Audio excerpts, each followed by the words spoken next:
Hey, I'm Steve Speck with Exo Mtn Gear. In this video, we're going to walk you through the clothing that I am taking with me in approximately 1 hour on a moose hunt. So this year, 2025, I drew my once-in-a-lifetime Idaho moose tag. Justin behind the camera and I are taking off here very shortly. Super excited to get on the road and get over there and start hunting.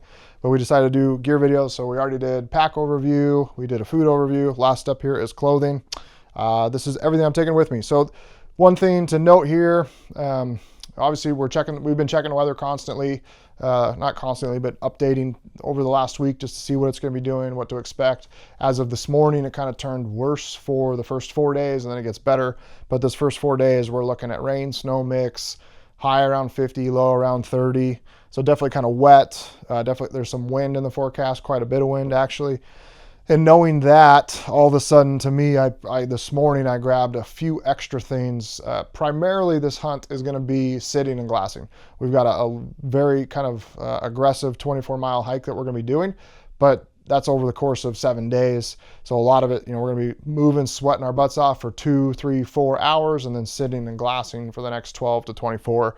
And really just want to be comfortable. I want to be able to sit there and glass comfortably, not be cold, not need to move. If this were an elk hunt, like an archery elk hunt a week ago, even in the exact same conditions, I'm packing a lot less clothes because I know I'm going to be moving all day long. Where on this hunt, it's going to be primarily glassing. We're going to get up high and be able to look down into canyons, into drainages, and hopefully spot a moose and then go down there and kill it. With that in mind, I know I'm going to be cold. I know I'm going to be sitting a lot, so I packed some extra down and things like that. To start out with, we'll go simple. We'll go with socks. We'll start at the bottom and work our way up. So socks, I'll have 1 pair on and then 3 pairs of socks in the pack. Normally, I would pack 1 or 2 extra pairs, but on this hunt with the potential for the amount of rain and snow, if your feet do get wet, it's nice to be able to rotate socks in and out. So you can put on dry socks, put your wet socks in the bottom of your sleeping bag, or if you get some sun, you can hang them out on your pack, let them dry out. Have that option to just kind of always have dry socks. You want to obviously keep your feet dry so they don't kind of deteriorate over the course of the hunt. Moving up, underwear. This year I started wearing some underwear by a company called Saks. This is like their light compression ones. I've worn these quite a few times and had really good luck with them. In the past, I've worn some Adidas ones that have been great. I just tried these out and have had good results as well. I'm not packing long johns because if we're hiking and moving, I'll just be wearing my Outdoor Vitals Alpine pants and be totally good with that. And then when we sit, I'll be wearing puffy pants. These are some prototype ones from Outdoor Vitals that may or may not exist in the future. I don't know. They just sent them to me like a year ago and I've had them, and this is the first excuse I've actually had to use them. So excited to test them out. I think they're super light, under 10 ounces, lightweight. Puffy pants when you're sitting in cold weather are amazing. It's hard to, it doesn't have to be super cold when you're not active to get cold. So having all that down is going to be really, really nice. And then moving into my tops, this is a real thin, just t-shirt. From Icebreaker Merino Wool. This is kind of a last minute addition. Normally I just pack a sun hoodie, but Merino Wool for me is really warm. So when I'm sitting and glassing, it's going to be nice to throw that extra layer on. And then I've got just a mid layer. This is a sun hoodie from a company called Kuhl, K-U-H-L. Any sun hoodie works great. But that's the one I'm taking with me on this hunt. My mid layer is the Outdoor Vitals Alpine mid layer. I don't know the exact name of the piece other than it's in their Alpine series. This is the stuff we helped develop over the last couple of years. So super light, super warm. You can hike. It's going to keep you warm when you're sitting and not active. And also it's a great active layer as well. It breathes really well, pulls the sweat away from your body.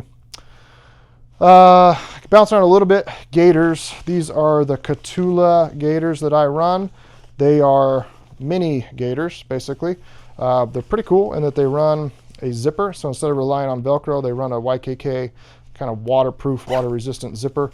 So you just put them over, zip that up, and then, so what I do with this setup is this is actually underneath my pants.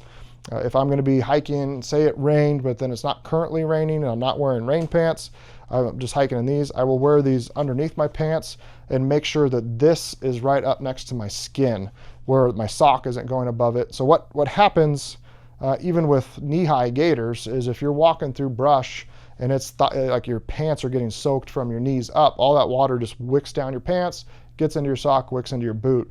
This just stops that from happening. This will go over my shoe, over my sock. This just gets right next to my skin, and your feet are going to stay really nice and dry.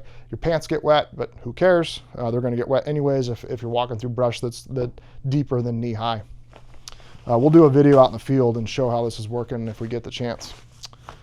Gloves, these are mechanics gloves. I really like them. They do a decent job at warmth, as well as they're great for running trekking poles. They're great if we're getting really technical country, grabbing onto branches and rocks and things like that.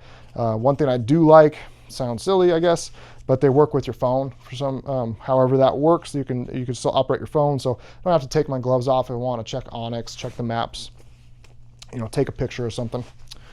Running a beanie. This is, I don't know, a company called -33. I think I've had this thing for ever, 10 years. Beanie for sitting and glassing, obviously. Puffy jacket is the Outdoor Vitals Alpine Puffy. Super light, 16-ounce puffy jacket. So trying to maximize warmth. Basically, the goal when we created this was the warmest possible jacket we possibly can get at 16 ounces. So very stripped down on features, but obviously just the goal was lightweight and keep you warm, and this jacket does that incredibly well. Again, puffy pants that I talked about already, and then rain gear. Last year on the Experience Project, we ran a bunch of different sets of rain gear. The two winners for us as far as a lightweight backpacking set of rain gear. So there's stuff that performs way better if you're okay with packing 3 to 4 pounds. We wanted to have much less than that, like sub 2 pound kit. So lightweight backpacking type setup. We ran our two winners anyways were the Sitka, I believe this is called the Dew Point, and the Kuiu Chugach TR, I believe the name was. The Kuiu was slightly better in performance for us, but also slightly heavier. So on this hunt, just because we're not going to be, we're going to have some moisture, but this isn't like downpour type stuff for multiple days on end. And we're just going to be sitting and glassing a lot. So you don't need that kind of breathability and durability where that stuff starts to matter. So I run the Sitka stuff just because it's a little bit lighter. So that's my setup for clothing on this hunt. And it's kind of lightweight, optimized for what we're going to be doing here, but also packing a few extra things just because I know it's going to be really important to stay warm, and that way I can sit there and glass and not have to get up and move, not have to light a fire, things like that.